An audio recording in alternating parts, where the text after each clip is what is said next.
Ils étaient 30. Les techniciens de froid exerçant à Dimbokro et à Bongwanou à avoir été formés sur les technologies de la réfrigération et de la climatisation au cours d'un atelier qui s'est tenu à la préfecture de Dimbokro à l'initiative du Bureau national ozone, du ministère de l'Environnement, du Développement durable et de la transition écologique. Mesures et techniques antidéflagrantes pour l'installation et la maintenance des climatiseurs à réfrigérants R32, R290, alternatives aux hydrochlorofluorocarbones et leurs caractéristiques que sont les fluides et les hydrocarbures, procédure de reconversion du R222 en R290, huile frigorifique, bonnes pratiques et outillage en réfrigération et climatisation, identificateurs pour détecter les SAO ont été les grandes articulations de cette formation. Grâce à cette formation, vraiment, on est beaucoup outillés et on pourra vraiment mieux dépanner les climatiseurs ou aussi protéger la couche d'ozone.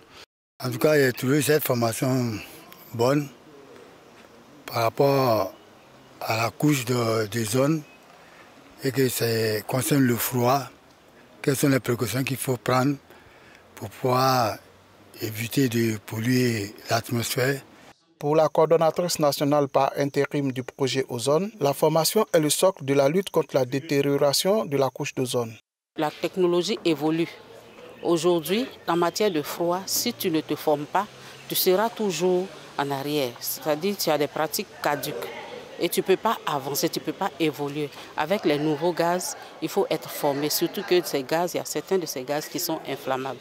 Ce renforcement des capacités, mené en collaboration avec l'Organisation des Nations Unies pour l'environnement, permettra de former à terme 4700 techniciens de froid à travers tout le pays afin d'éliminer les substances qui appauvrissent la couche d'ozone.